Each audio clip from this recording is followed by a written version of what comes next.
Salutations et bienvenue à cette exploration. Aujourd'hui, on s'attaque à la conception d'activités d'apprentissage multimodales, spécifiquement pour la formation des adultes.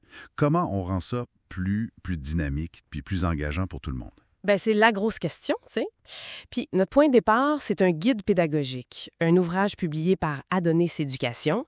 Il est fait exprès pour préparer au titre professionnel de formateur professionnel d'adultes, le FPA. C'est quand même assez pointu comme outil. Effectivement. Puis c'est bon de savoir là, que Adonis Éducation offre toute une préparation pour ce titre FPA. Il y a des cours, des devoirs corrigés, un suivi personnalisé. C'est accessible dès 69 € par mois, il me semble.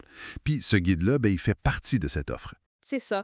Fait que notre but aujourd'hui, c'est de voir comment ce support aide concrètement les futurs formateurs, surtout face aux défis actuels, là.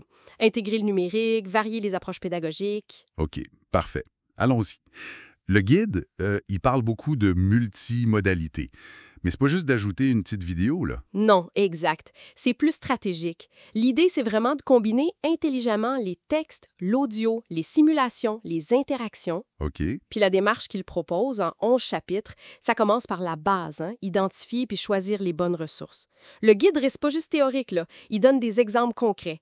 Mettons, pour former des techniciens en maintenance hydraulique, tu pourrais utiliser des manuels techniques et un logiciel de simulation. Ah oui, pour la complémentarité. Je vois. Exactement. Ça montre bien comment les différents formats peuvent travailler ensemble. Puis après ça, il parle de capsules pédagogiques. Ça sonne court et ciblé. Oui, tout à fait. Ce sont comme des petits modules courts, bien focus.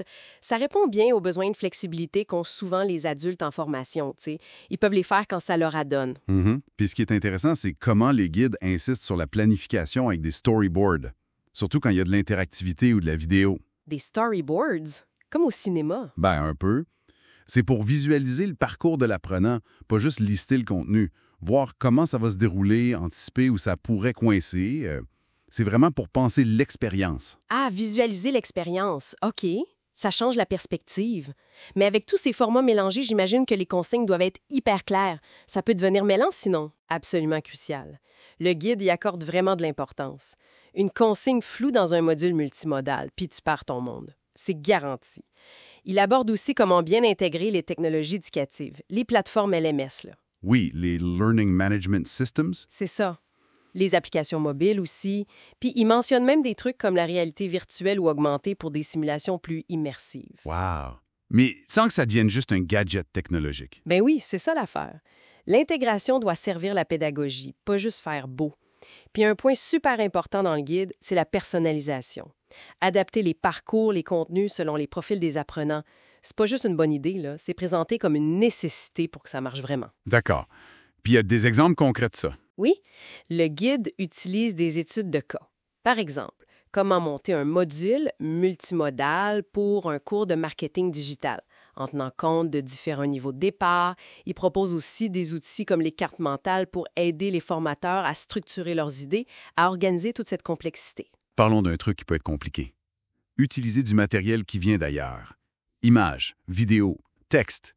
La propriété intellectuelle, là. Oui, sujet sensible. Le guide est très pratique là-dessus. Il explique comment s'y retrouver dans les droits d'auteur, comprendre les licences comme les Creative Commons, c'est... Ah oui, celles qui permettent de partager. C'est ça, mais avec des conditions spécifiques. Savoir quand puis comment demander la permission, ou bien l'autre option, créer son propre matériel original.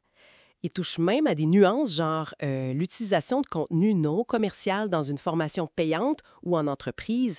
C'est pas toujours simple. C'est bon à savoir, ça. Et l'évaluation dans ce contexte multimodal? Bien, le guide parle de concevoir des activités d'auto-évaluation qui sont elles-mêmes formatrices, pas juste un test à la fin, genre des quiz interactifs, des simulations où l'apprenant peut essayer, se tromper, puis comprendre par lui-même. L'idée, c'est de le rendre acteur de son suivi. La collaboration avec des experts externes, des techniciens, des graphistes, c'est aussi mentionné comme une piste pour bonifier le tout. OK. Donc, on identifie les besoins, on choisit les ressources, on crée les capsules, on pense à la techno, on respecte les droits. Puis après? Faut valider que ça fonctionne. Exactement. Les derniers chapitres y ferment la boucle. Ils parlent d'innovation continue, mais surtout de validation rigoureuse. Est-ce que ce qu'on a créé atteint vraiment les objectifs? Est-ce que c'est fiable, facile à utiliser, accessible pour tout le monde? C'est un processus, là. faut ajuster, améliorer avec les retours. C'est itératif. En résumé, ce guide d'Adonis Éducation, c'est pas mal une feuille de route assez complète pour bâtir des formations multimodales qui ont de l'allure. Oui, une approche vraiment structurée pour créer des expériences qui sont engageantes, efficaces, puis qui respectent les règles du jeu.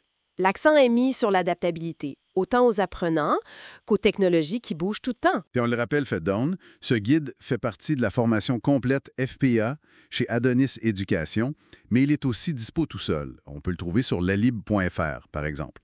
Utile pour quiconque s'intéresse à l'ingénierie pédagogique moderne. Effectivement. Puis ça soulève une question, peut-être pour réfléchir.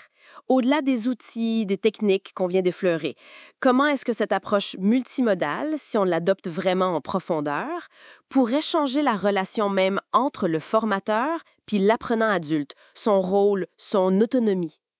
Matière à réflexion, non?